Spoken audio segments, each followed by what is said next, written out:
Sydney here, welcome to the Drunken Ork. For the last 18 months since getting back into Warhammer, I've focused primarily on collecting, building, painting, kit bashing, converting armies. Never thrown a dice in anger until recently, which is fine, you know, that's how a lot of people start off. But in the last few weeks I have rolled dice in anger, and when you do that, you realise what you also need, as well as two beautifully painted armies, is some terrain. No, I didn't have any terrain. I used to use those Reader's Digest video cases, videotapes, yeah, remember them? Which were shaped like books.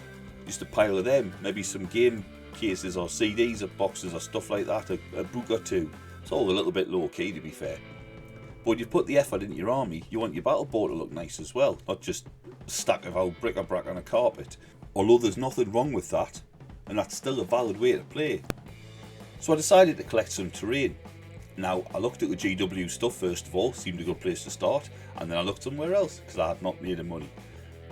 And that took us back to an old friend of mine, soldark.ru. Now, I've used Soldark to pick up some Technolog robots and I don't know, I don't even know what range they're from, but these little sort of tanks and whatnot and cannons are great for things like mech gun proxies and kit bashing. So I was very pleased to see they had some terrain there as well. Now, the terrain I looked at was the Iron Curtain. Now, the Iron Curtain comes in 3 sprues. There is a floor sprue, a medium wall sprue, and a high wall sprue. And they're $3 a sprue, which, let's face it, is pretty cheap.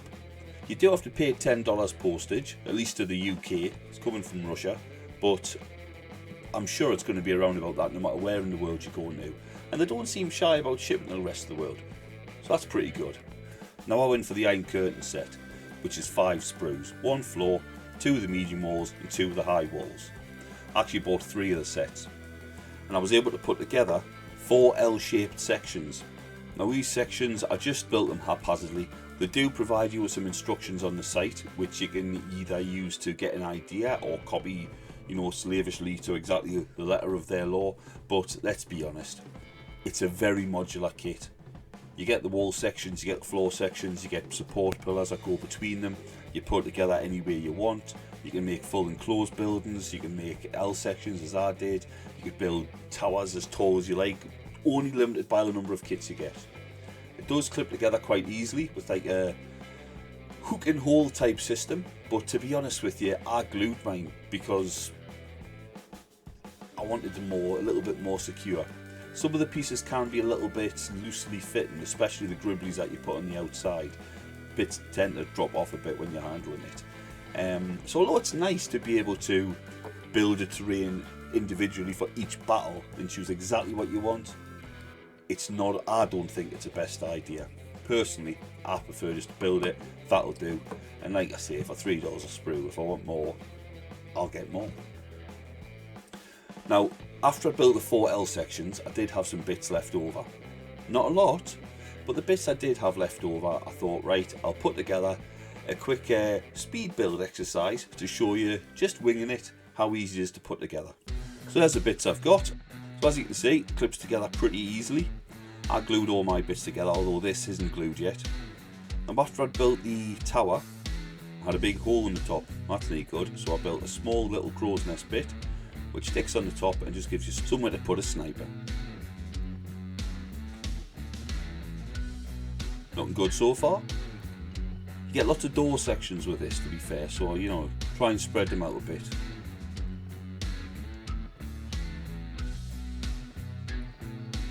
Now, some of the holes can have a little bit of flash in, a little bit of clean-up's required, but nothing that a model and knife won't sort out in a matter of seconds. There I built a step, so that door halfway up a wall isn't such a ridiculous idea. Now, if you don't glue it, sometimes you have to give it a little bit of a squeeze when you put it together, and that can happen. I wasn't best pleased, but as you can see, it's pretty quick to fix. And nothing's broken.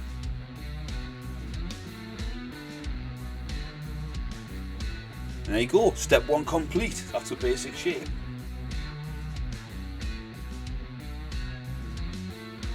Now, as you can see, I had a bit left over. I don't have anything to do with that, so, you know, fling it. Although it did land precisely into my bit box and will be used on a future project. Next thing to do, get all the gribblies out.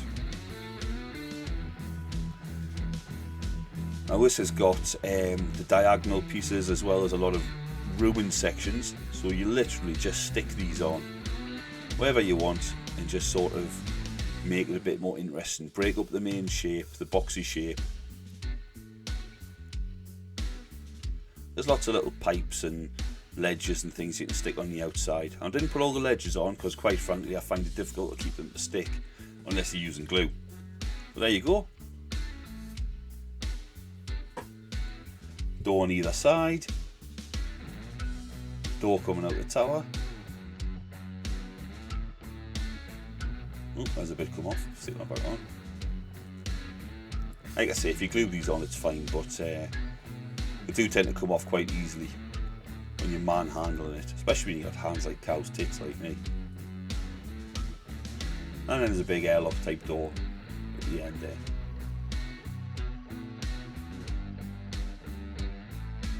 There's a couple of shots just to get a better idea, with a little B-snagger knob next to it for scale.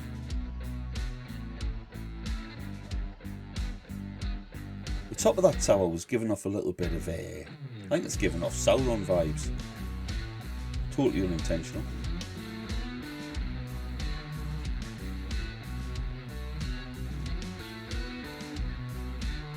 And I'll paint it up the same way I painted the L shapes, which was just to prime them black, go over them with an airbrush, adding some silver, and then some rust, and then some muck.